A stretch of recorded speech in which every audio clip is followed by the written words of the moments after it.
This is a preview of the latest episode of Gators Breakdown. Link to the full episode is in the description.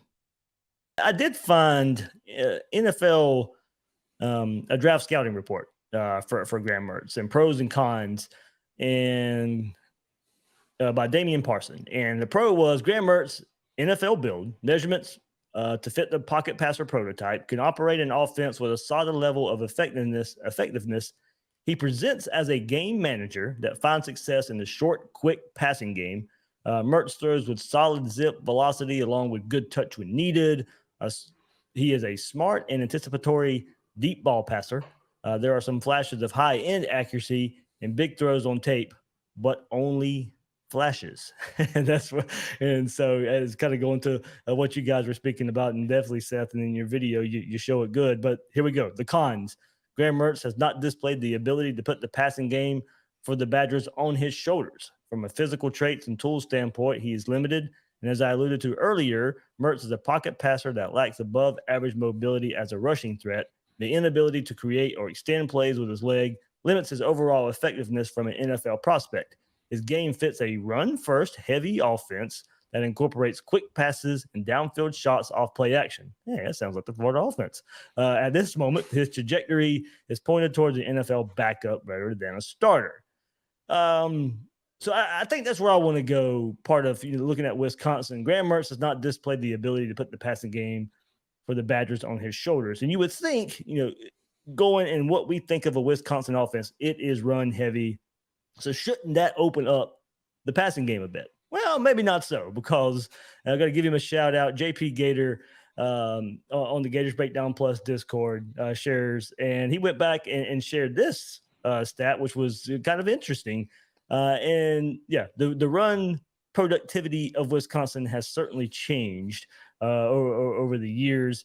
And the running game took a big step back after running back Jonathan Taylor left the program for Wisconsin. As you see there in 2008, yards per carry ranked 4th in the country, 12th in the country in 18-19, and then a huge step back. Not the Wisconsin we are used to seeing in 2021 and 22. So before Mertz, they ranked 8th in the country in yards per carry while Mertz is on the field, dropped to 54th. And so maybe they didn't have that type of offense where you could build off of a successful run game, and it makes the passing game a bit easier when looking at these stats. Yeah, and the odd thing with this year, and I talked about it a little bit in the video.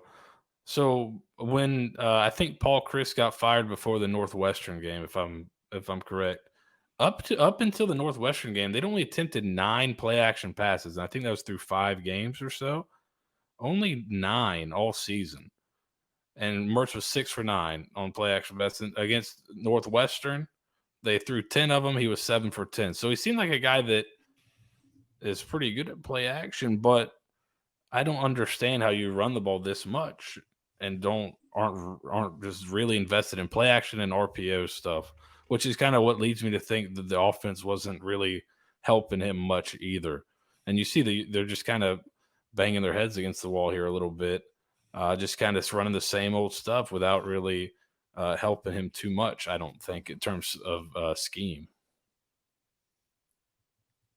Will, anything to add there? Wisconsin's rushing offense. I mean, do you think you have more success?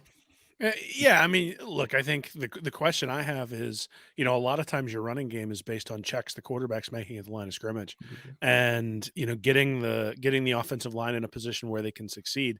And I don't know enough about what they're trying to run to know that. And certainly they lost some good players up front as well, and at the running back position too. And of course, Paul Chryst just kind of known as that I'm going to run the ball no matter what. Yeah. So, I mean, obviously you look at the scheme and it's tough to watch Wisconsin and it's hard to know exactly what they're running. At the same time, that's one thing that I would look at and say, is there a limitation in terms of the ability to adjust when you're up there calling checks, making sure you're running the right play in the right spot, given the front and those different kinds of things. And The other thing is this is the thing. And you know how much I like high school stats, Dave, when it comes to quarterbacks. And if you look at guys who completed 60 to 63%, who came in top 100 ranked from 2015 to 2019, Mertz is in that list. And the list is Brandon Peters with Michigan, Jacob Sermon for Washington, Shea Patterson for Ole Miss, Jaquindon Jackson for Tennessee, who actually switched to a wide receiver, Dwayne Haskins for Ohio State, Jaron Williams for Miami, Emory Jones, Florida, Brady White, Arizona State, Matt Corral, Ole Miss, Graham Mertz, Wisconsin, Tua at Alabama, and Tanner McKee at Stanford. Those are the guys on that list. Nobody on that list was average and then became good.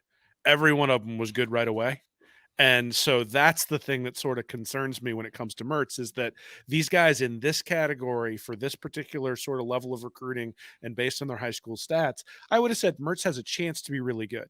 But there's some hits and misses in there that are pretty significant. And for 3 years now, Mertz has been a miss. And so, that's my real concern when it comes to that. Is I look at that list and, there's a lot of variation in top 100 guys at quarterback. It's a hard position to evaluate. And you start looking at sort of when you start categorizing where Mertz sits, Mertz has been in the bottom half of those sorts of guys who are coming in, maybe even the bottom third of those guys who've come in. And so, maybe they didn't run play action because especially for a guy who hasn't played under center, is he able to pick up the routes when he turns his back to the defense, come back around, find his read, go through his progressions? If he's not capable of doing that, at least on a regular basis, then you can't run play action. Is he taking sacks when you run play action? I don't know whether that would show up in some of the stats or in any of the film you looked at, Seth, but is he taking sacks in play action? So he's 7 of 9, but he's also got 6 rushes for negative 40 yards. I think at that point they'd called 12 or 11 and he threw a couple away and got sacked on one. Okay, so it's something to that effect. It wasn't crazy, but you're right. Like the fact they didn't call him, maybe that's the other part that we really don't know in terms of calling plays. And I think you saw it at Florida last year. Why aren't they calling this? Why aren't they calling that? Yeah. How much did they trust the quarterback? Maybe that guy can't do it. Yeah. So that's what you don't know. And like I said, to get the guy on campus and you kind of see. Yeah, so that I'm going to a couple more stats by JP Gator on the Gators Breakdown Plus Discord. I mean, he really nailed this of maybe trying to find a silver lining of why Wisconsin maybe hurt Graham Mertz here. And as said earlier, maybe the talent at Florida helps him. Maybe the better offensive line, better receivers at Florida. Because look, he did not have receiver help at Wisconsin at all.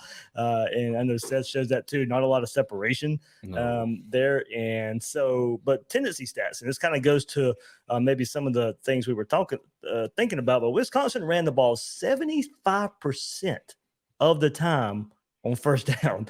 I mean, it was a very, very predictable offense. Hey, look, that's Wisconsin football. We know that. But does it do, if the run game's not there, does it do your quarterback any favors? Or when you run the ball 75% of the time on first down and then pass the ball 66% of the time on third down? So teams knew on third down that pass was coming. And not a lot of third down and shorts out of that. It was not third and advantageous for Graham Mertz a lot of times. A very predictable offense. And look, no other team comes close on those 2 downs with such disparity as Wisconsin does. I mean, it is astronomical, the difference of first down and third down play calls compared to some of the other teams out there for Graham Mertz and Wisconsin in this offense. Yeah, I think the thing you always hear from fans and people when you're talking about terrible offense and terrible scheme is you hear, it's just they keep going run, pass, run, pass. Well, Wisconsin literally 75% run on first down, 60% run on second down, and now 66% pass on third down. It's those kind of things lead me to believe that he can probably show some improvement. Now, how much? Right. I don't know. Want more Gators Breakdown? Join Gators Breakdown Plus. Starting at $3 a month. Get access to unique episodes, plus a blog, chat room, giveaways, shout-outs, and more. Gators Breakdown Plus is furthering the interaction with fans and listeners like you. Head to gatorsbreakdown.supportingcast.fm to join Gators Breakdown Plus today.